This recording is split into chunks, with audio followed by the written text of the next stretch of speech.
Laurie Brown with you on MuchMusic, and welcome John Taylor of Duran Duran to our new studios. Wowee. Wowee, huh? Pretty impressive. Well, yeah, it is a little different, but we're calling it home. Well, I'd only been to the other place once, actually. I think Nick and Simon were more like the regular customers there, so no change for me. Well, tell me, I'm interested in the Strange Behavior Tour, and that now in Toronto, you're going to be playing this with Bowie. How does your show with Bowie compare to the show that you do by yourself? We obviously had to compromise a lot. We just took the chance that we felt the greatest development in the show for Duran Duran was the way the music's changed. And it really is a much more sophisticated band. We make a much bigger noise than we ever did before. And I think we just, there was certain visual effects that we were carrying with us. We'd been touring for 6 months. We started in Japan in March.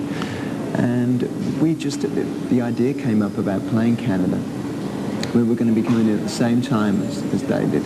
And if we hadn't have been playing with him, we'd have been playing against him. And we just weighed it up and thought, well, you know, it's going to make it a fairly splendid evening, I think.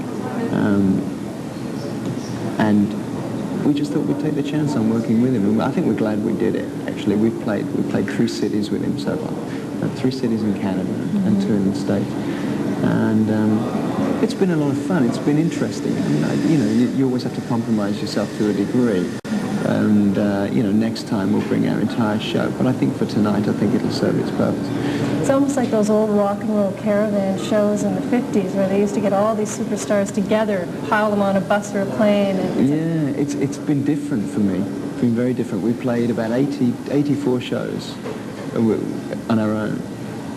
And I think the first show we did with him was Denver, Colorado. It was a disaster, absolute disaster.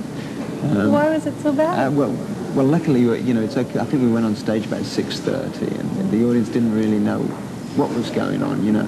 I think, you know, here it's been more presented as like a double bill, and, you know, it was something that we talked about when we were rehearsing the show in Los Angeles. And David was working there as well. He was doing videos, and we'd gone out for dinner. I think it was Nick's birthday or something like that, and we talked about it then, about doing something, because we knew we were going to be playing at the same time. And to be quite honest, there's nobody else on the road today that I'd want to play under.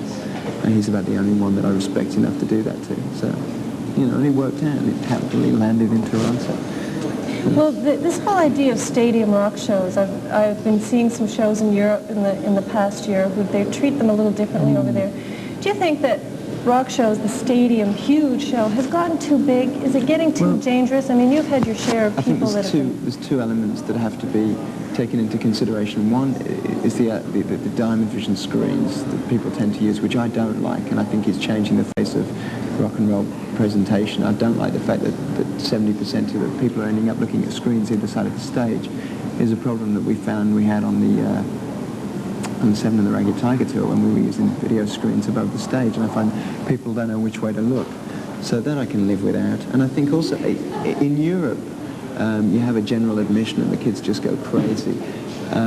Here, C&E is okay. Again, Denver we played, and people were split up in pockets of like 50, you know, 50 rows, and there's just no ambience at all. It's like playing to a concentration camp. So I think, you know, I don't know, it probably goes back as far as Altamont. People are so paranoid about letting the kids just, you know, just hang out and have a good time. I think that goes for any venue of 20,000 and over, you know. I'm not wild about playing with big stadiums myself, I must admit. What would be your ideal I like arenas. I think Maple Leaf Gardens is a perfect size for a big show, you know. Do you think it is paranoia, though, or do you are security people just paranoid about people? I think so. When you're not allowed to stand in your seat, and all that, you know, and the kids. I mean, we've seen some horrific stuff. I mean, in North America, it's just been frightening. You know, I mean, Rolling Stone did a big piece about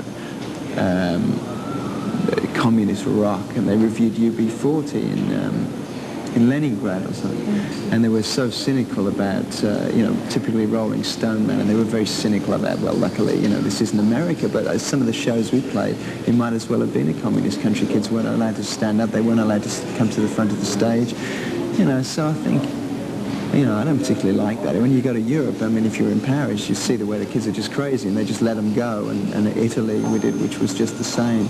You know, and the kids just sort themselves out. I think people are being over police conscious. You know. Well, let's play some music and we'll talk about this some more. Let's go back, way back, and here's Girls on Film. All right. Duran Duran.